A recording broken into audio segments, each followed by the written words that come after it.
everyone a very good evening. It's good to have you join us on the presentation of Channel 8 News.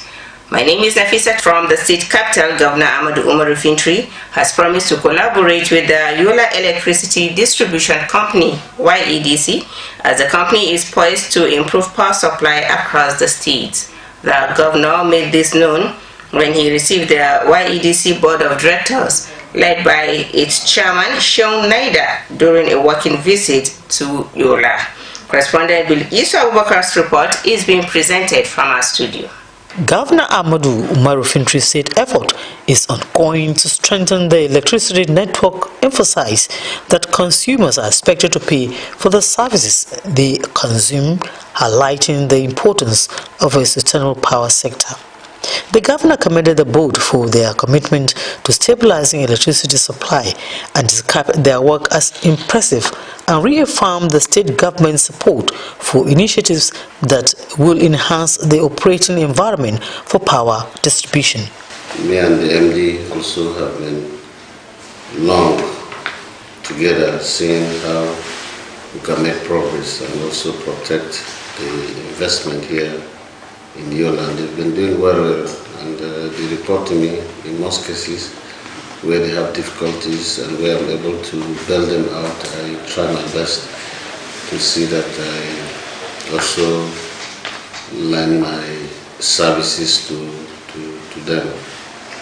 And I think it's an encouraging relationship.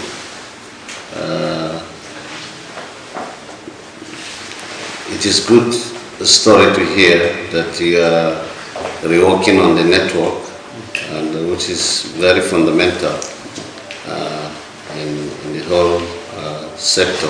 Speaking during the visit, YEDC chairman Seun Naida said the company is launching a major rehabilitation project to stabilize power supply in Yola and across its business areas. He thanked Adamawa State government for its continuous support and explained that Yola serves as the hub of YEDC operations covering Adamawa, Borno, Taraba and Yobe states.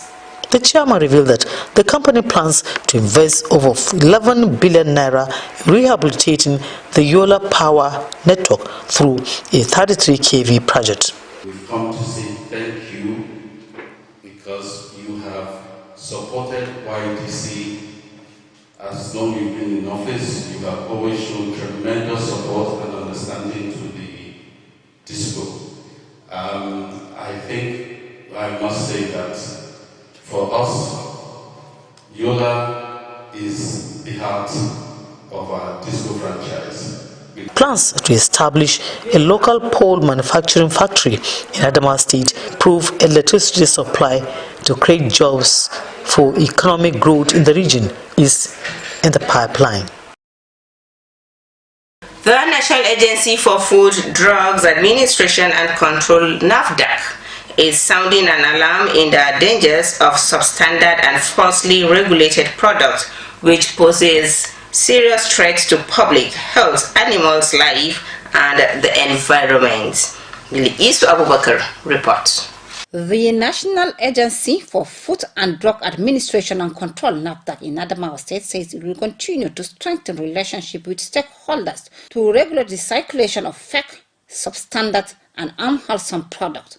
The agency has been actively monitoring the production, distribution, storage, and use of regulated products to ensure their safety and efficacy.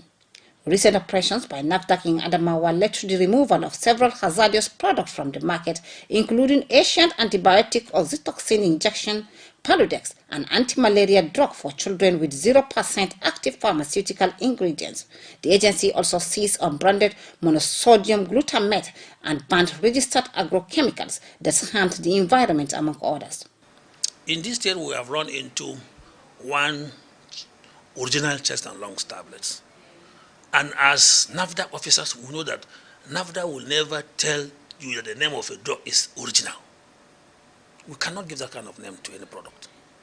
So we suspected. We now use an app to check the NAFDAC number on it. And we discovered that that number belongs to Daflocan.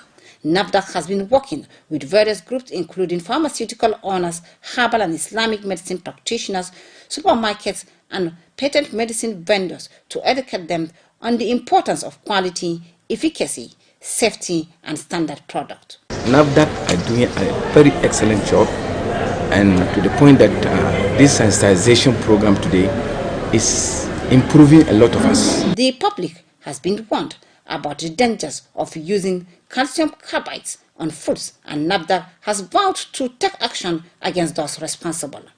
In Yola, Bilkisu Abubakar, NTA News. Out of the state capital, in line with this year's World Pneumonia Day, health experts have urged Nigerians to discard the long-held belief that pneumonia is caused by the exposure to cold weather or rain. Ngozi Okafor has details.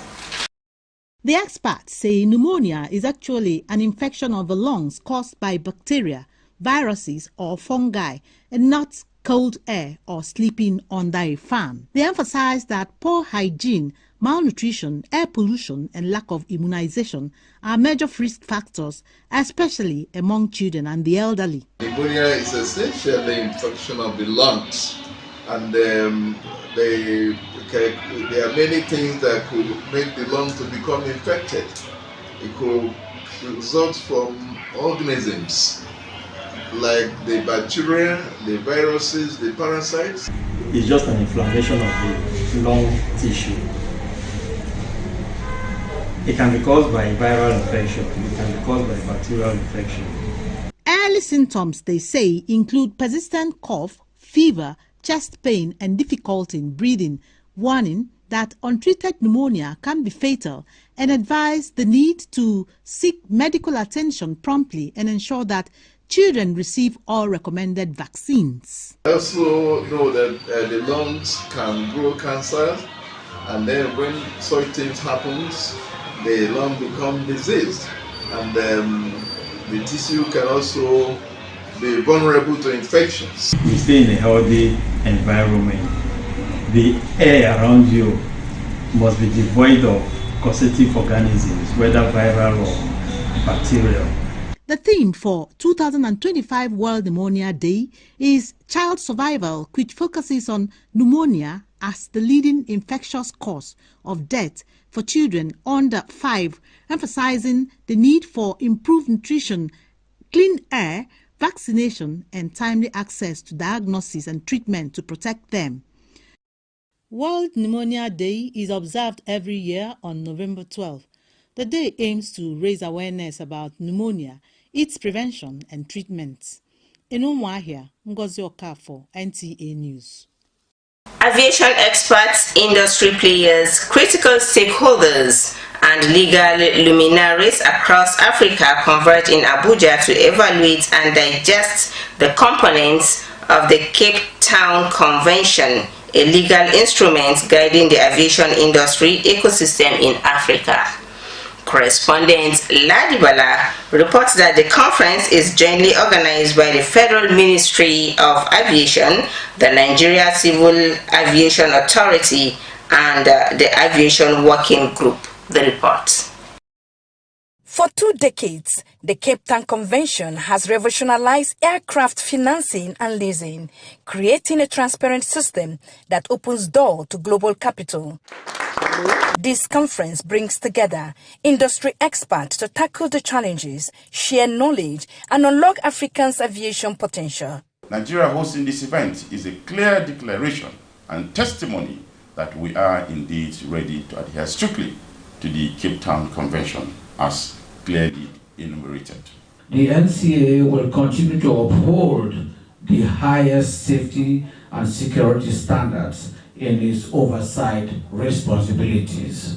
I'm happy to share that Nigeria's Cape Town Convention compliance score has risen from 70.5% to 75.5%. It is critical that we bring together the international thinking behind the treaty with the national reality.